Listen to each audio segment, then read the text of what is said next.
Artinya Saldi Isra diumpankan di situ untuk seolah-olah masyarakat anggap bahwa nggak ada rekayasa karena ada dissenting opinion dari Saldi Isra.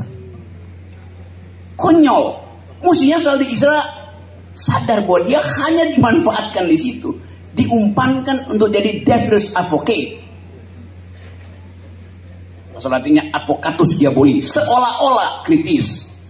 Padahal itu bagian dari sistem.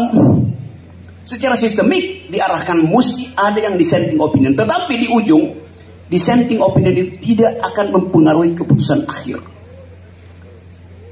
Itu penyelundupan kemaksiatan hukum tertinggi dibuat oleh istana.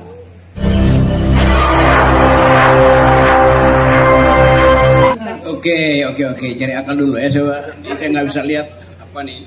Saya nggak bisa lihat wajah saya sendiri tuh. Kolaborasi diskusi interaktif. Nama apa tuh, Nam? Yang ke-6 kali. Oh, yang ke-6 kali. Oke. Kenapa yang kelima 4, 3, 2, 1 saya nggak ada? Itu sulit.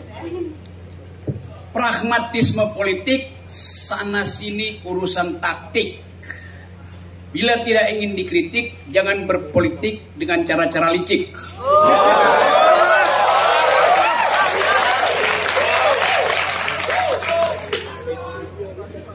Anies Baswedan, saya sengaja ucapkan salah supaya kalian perbaiki. Anies adalah korban politik licik.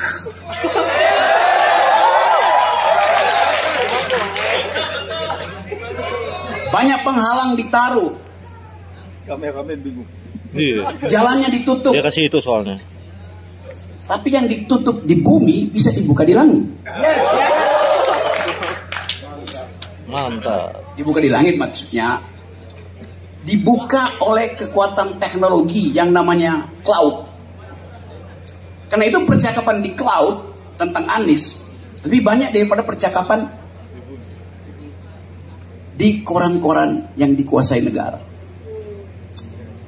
Jadi kita selalu tahu bahwa setiap upaya untuk menghalangi hak demokrasi, di dalamnya ada cara-cara taktis.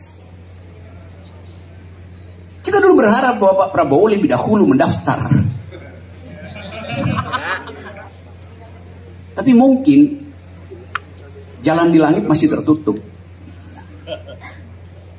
Anies adalah korban dari kelicikan. Mahkamah Konstitusi adalah pelaku kelicikan.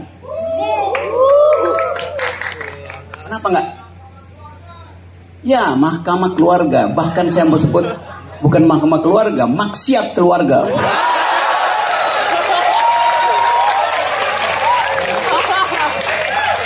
Saya terangkan di mana maksiatnya ya. Bayangkan, ada seorang bocah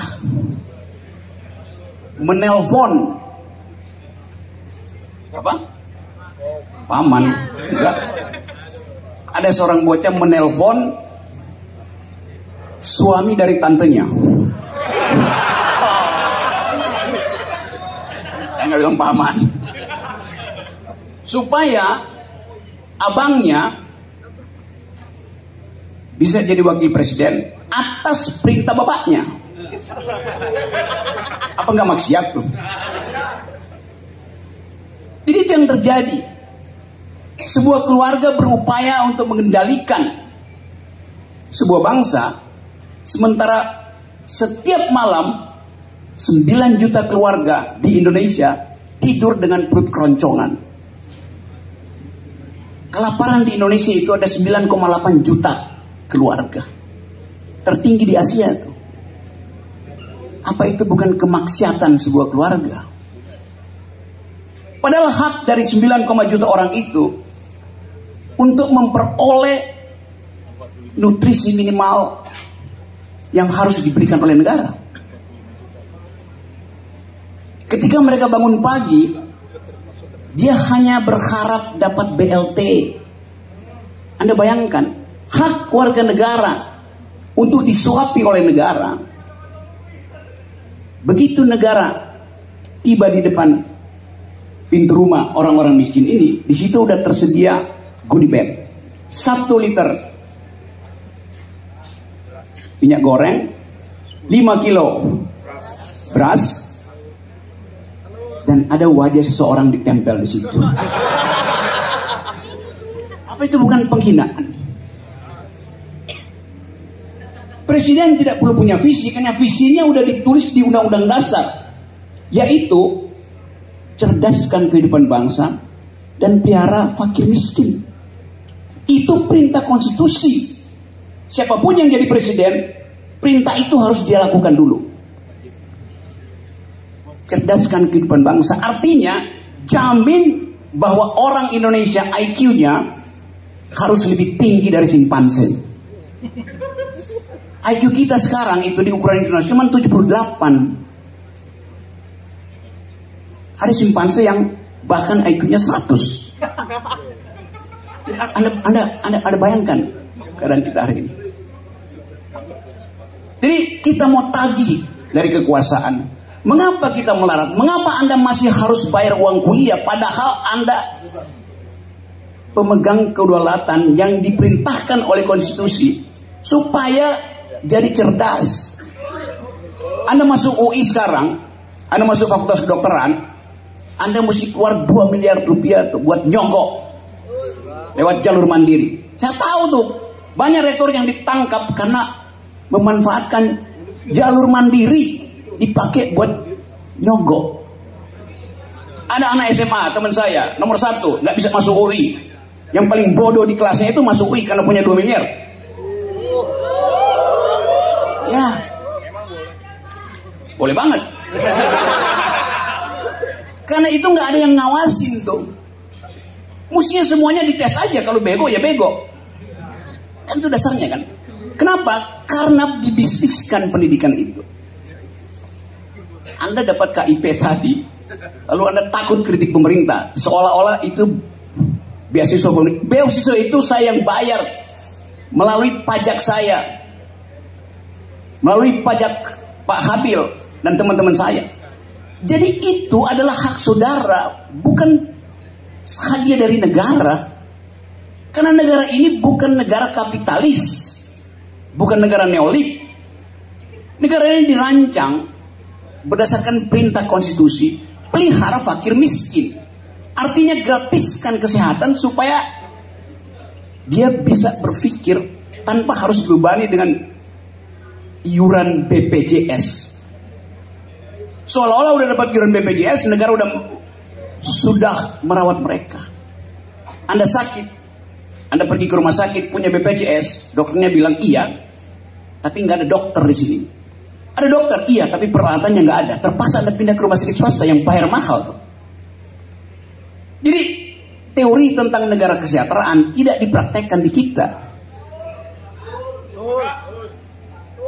Itu yang terjadi. Nah karena itu saya balik pada kemaksiatan tadi ya. Sekarang orang berupaya untuk memuji-muji, misalnya Mahkamah Konstitusi kan masih ada dissenting opinion, jadi tidak betul direkayasa. Buktinya Saldi Isra masih ngoceh. Anda baca kan Saldi Isra? Nah Saldi Isra udah ngoceh dari 5 tahun lalu. Setiap kali dia bikin dissenting opinion, tapi setiap kali skornya ada 5-4, 6-3. Artinya apa? Artinya Saldi Isra diumpankan di situ untuk seolah-olah masyarakat anggap bahwa nggak ada rekayasa karena ada dissenting opinion dari Saldi Isra. Konyol. Mestinya Saldi Isra sadar bahwa dia hanya dimanfaatkan di situ, diumpankan untuk jadi devil's advocate. Masalah artinya advocatus diaboli, seolah-olah kritis. Padahal itu bagian dari sistem. Secara sistemik diarahkan mesti ada yang dissenting opinion. Tetapi di ujung dissenting opinion itu tidak akan mempengaruhi keputusan akhir. Itu penyelundupan kemaksiatan hukum tertinggi dibuat oleh istana. Bukan betul, sangat betul. Yang lu korting-korting kalimat gue. Jadi apa yang mesti kita periksa sekarang?